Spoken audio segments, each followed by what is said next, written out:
bom dia aí, galerinha, tudo bem com vocês? Aqui é o professor Rodolfo, tudo tranquilo?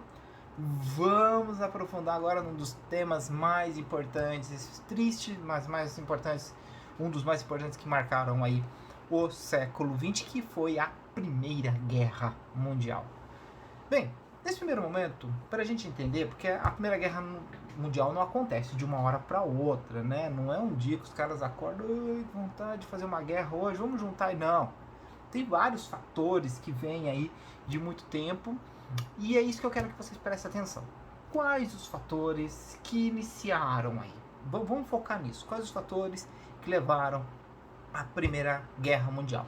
É óbvio, a primeira coisa que a gente tem que entender foi a formação de algumas nações, algumas alianças que foram feitas e principalmente rivalidades que vêm já do século XIX.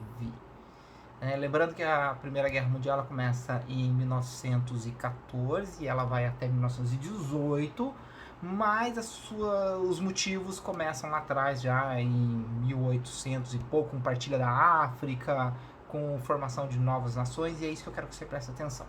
Vamos ver os primeiros passos que levaram à Primeira Guerra Mundial. Acompanhe comigo.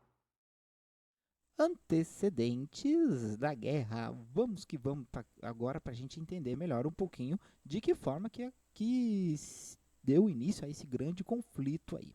Bem, quando a gente fala de antecedentes de guerra, a gente tem que pensar num conceito muito importante que era Belle Époque. Belle Époque, que traduzindo do francês para a nossa língua fica uma bela época. Período esse que marca a passagem do finalzinho do século XIX, ou seja, 1870, 1880, 90, ao início do século XX, 1900, 1910, 1920 e assim por diante. E por que esse período é chamado de Belle Époque? Por um motivo simples.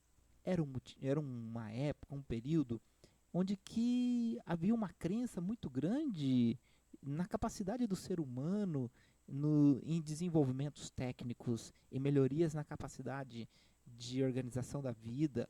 Por exemplo, nessa época nós vamos ter aí o desenvolvimento e a criação dos carros, o desenvolvimento de uma indústria. Não se esqueça que a gente está no meio da segunda revolução industrial. Segunda revolução industrial essa que vai criar muitos meios tecnológicos que vão ajudar muito a população. O desenvolvimento de petróleo, o desenvolvimento, por exemplo, na área da medicina, se desenvolveu muito, e inclusive nos meios de comunicação. Olha aqui uma aula de telégrafo para ter a comunicação. Ou seja, todo esse desenvolvimento, essa vida melhorando no modo geral para a população, também vai ser confundida com um momento chamado de paz armada. Paz armada. Por quê? É meio contraditório, né? Belle Époque e paz armada. Acontece que, ao mesmo tempo que a tecnologia estava tão desenvolvida para questões úteis do dia a dia, ela também estava sendo preparada na questão bélica, armamentista, e isso crescia cada vez mais. Por quê? Porque essa segunda revolução industrial, ela não é uma segunda revolução industrial focado apenas para uma melhoria na qualidade de vida, mas também para a manutenção do poder. E é aí que entra a mistura das duas coisas. Agora, por que essa manutenção do poder, essa influência de armas? Bem, para a gente entender isso, a gente tem que voltar um pouquinho lá no século XIX e entender algumas coisas, como, por exemplo, a Alemanha e a Itália, que eram países recém-formados, estavam num processo de procura cada vez maior de terras, território. E a partilha da África, na Conferência de Berlim, foi um momento onde que, precisando de matéria-prima e de mercado consumidor, os territórios foram melhor redistribuídos. Mas essas duas nações não ficaram felizes com essa redistribuição. Então, essa partilha da África causou muitos desconfortos, em especial na Alemanha, que era um país que estava se formando nesse momento. Bem, quando a gente olha aqui o Império Alemão, que até então não era o Império Alemão, era a Prússia, toda essa região era uma região de vários pequenos territórios, né? Pequenos principados que a gente chamava aqui. Então a Prússia vai fazer a unificação pela liderança de Otto von Bismarck, vai unificar o território e vai formar um único, o Império Alemão, mais especificamente o Segundo Império Alemão, que a gente chama de Segundo Reich. O primeiro foi lá no período da Idade Média, agora o Segundo Reich, onde que eles dominam um território muito grande, e mais para frente com Hitler nós teremos o famoso Terceiro Reich. Bem, a unificação desse território ela vai se dar primeiro por interesses comerciais, também por questões de desenvolvimento industrial. Mas também existe uma questão muito forte aqui de conflitos com outros territórios, em especial com a França, e numa disputa por essa região aqui chamada de Alsácia e Lorena. Na verdade, o Império prussiano, né, a Prússia, já vinha num conflito bem antigo, né, finalizado em 1871, foi quando formou praticamente o Império Alemão, onde que França e Prússia guerrearam, em especial pela disputa desse território aqui. Por que esse território era tão importante? Porque era uma região muito rica em minério de ferro. E o que o minério de ferro tem de relevante nessa época? Poxa, só pensar em segunda revolução industrial. Você precisa do minério de ferro para poder produzir as armas, produzir as máquinas, produzir ferramentas. E essa região era muito rica nisso. Os prussianos se sentiram no direito de dominar este território. A França, humilhada pelo fim da guerra, foram obrigados a assinar dentro de própria casa, né, no Palácio de Versalhes, o que a gente vai chamar de Tratado de Frankfurt, uma indenização muito pesada e a perda do território da Alsácia e Lorena. O Império Alemão crescia muito, mas, por outro lado, a gente não pode deixar de lado que o revanchismo era muito grande. Né? Era um revanchismo pelo imperialismo. A França querendo revanche. O próprio Império Alemão, que não conseguiu os territórios que pretendia aqui, olha, conseguiu poucos territórios, também queria revanche. Essas rivalidades, elas também se ampliavam, não é só especificamente nesse local. Então, por exemplo, a Inglaterra era a maior potência na época e não via com bons olhos o crescimento da Alemanha. E isso vai causar também uma rivalidade muito grande entre esses impérios. Inglaterra e Alemanha vão entrar, então, como duas grandes potências concorrendo pelas questões industriais e comerciais na época.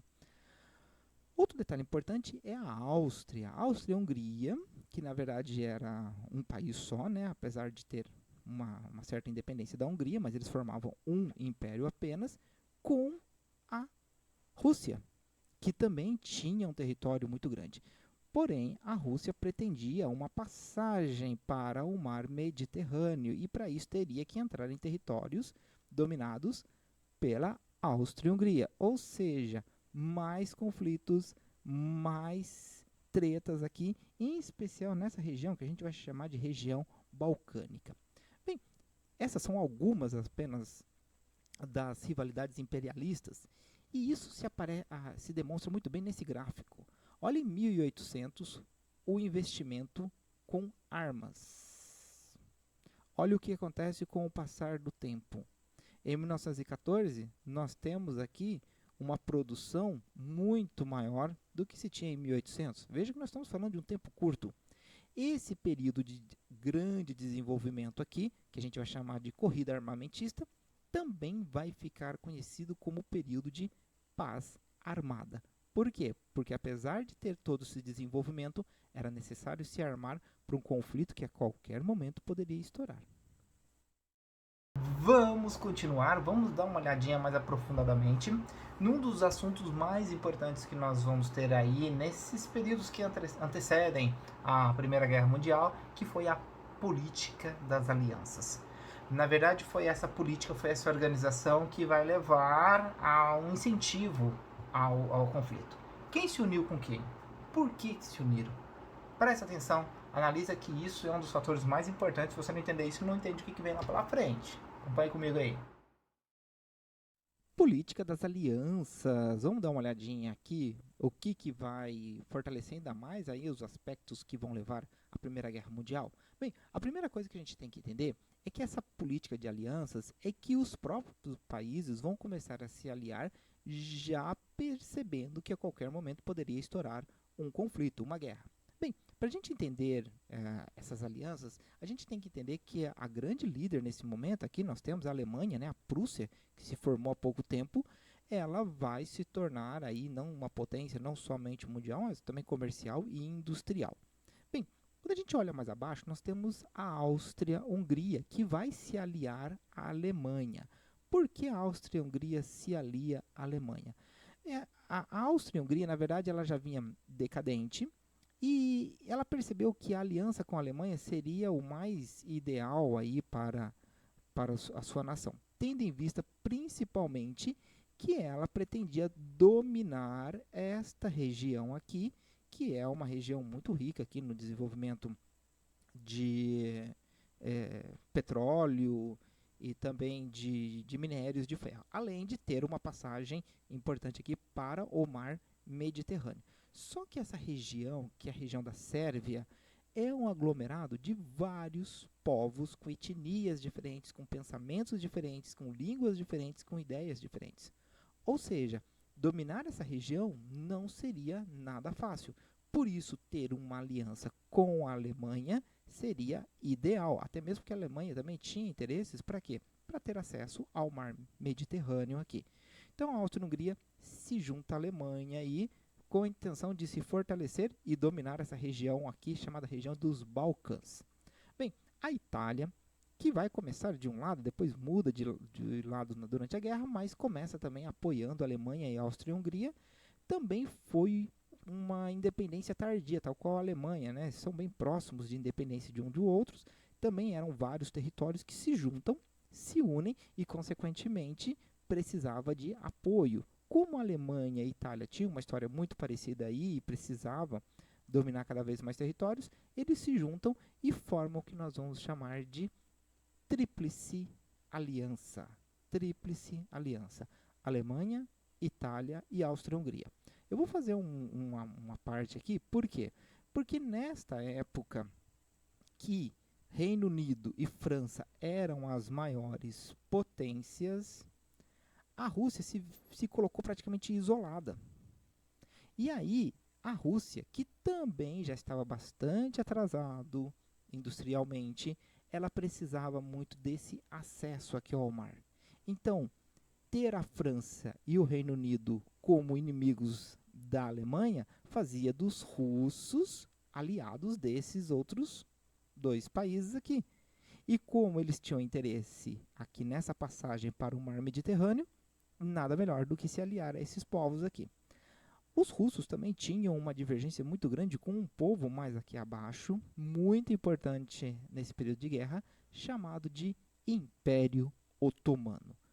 Como os russos queriam a passagem aqui abaixo e os otomanos também queriam o domínio aqui, isso vai causar um conflito muito grande com esse Império Otomano, atualmente a Turquia e parte ali do Oriente Médio.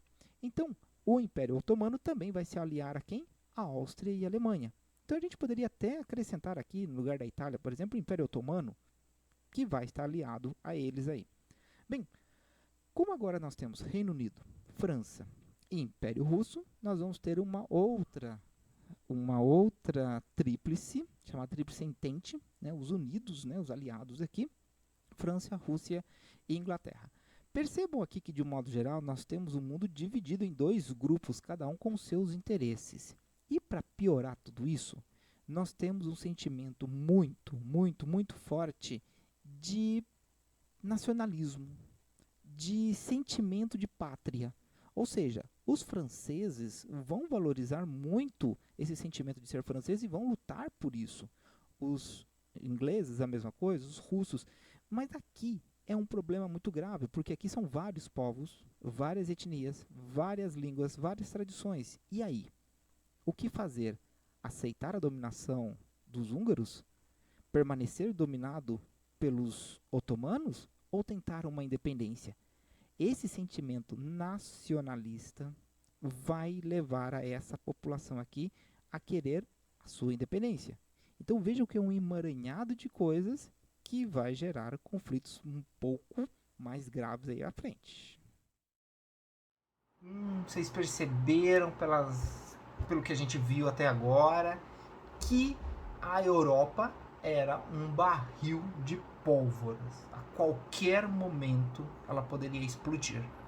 Então, ou seja, nós temos muitos fatores. Nós temos disputas por territórios, nós temos invasões de algumas regiões, nós temos uma produção cada vez maior bélica, ou seja, armamentista. Nós temos um sentimento de rivalidade muito forte aí na Europa. Nós temos sentimentos de nacionalismo muito forte também nesses países que estão se envolvendo nesses conflitos. E nós vamos chegar na gota d'água, no estopim. Nós vamos falar sobre a região balcânica. O que é a região balcânica? A região dos Balcãs. É aquela região próxima à Grécia, próxima já à Turquia.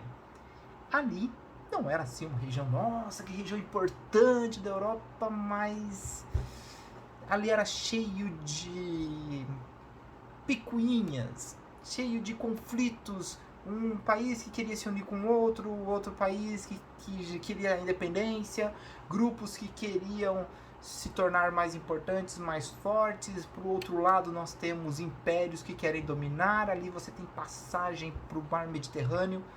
Ou seja, vai ser nessa região que a gente vai ter o início ao conflito. Preste atenção, porque agora é o momento em que a Primeira Guerra explode. Acompanhe comigo aí. A questão balcânica, um barril de pólvora. Nossa, essa região aqui, você poderia falar, nossa, foi tão importante, o professor está falando tanto. Gente, essa era uma região periférica quando a gente pensa em geopolítica na época. Ela não era a região mais importante, mas a diversidade e o domínio que essa região teve de vários povos vai realmente fazer com que seja um grande barril de pólvora. Vamos tentar entender um pouquinho melhor. Bem, a gente tem que entender que essa região aqui ela era dominada a princípio, basicamente aqui, pelo Império Otomano. O Império Otomano. E esse Império Otomano cada vez mais perdia a influência nessa região. A Grécia já tinha se tornado independente, a Bulgária também, a Albânia. Esses territórios ainda tinham uma certa dependência, mas já buscava a sua liberdade. Bem, quando a gente olha um pouco mais acima, nós temos um outro império, que é o Império Austro-Húngaro, que, perdendo influência na Europa, pretendia também mostrar para a Europa, de modo geral, que ela ainda estava por cima. Perante isso, ela anexa a Bósnia em 1908. Ela anexa, ou seja, pertencia até então ao Império Austro-Húngaro, consegue uma certa liberdade, depois o Império tinha o domínio do Império Otomano, consegue uma certa liberdade e depois o Império Austro-Húngaro vem e anexa esse território. A Sérvia não gosta nada disso. Por quê? Porque havia um sentimento muito forte sérvio de unificação desse território. Antes um país unido, unificado, do que dominado por outros que nada tinham a ver com eles. E a Sérvia, no caso, e a Bósnia também, tinha apoio de quem? De um outro império aqui em cima, o Império Russo, que defendia o que eles chamavam de pan-eslavismo, que nada mais era do que uma unificação desses povos para suas independências.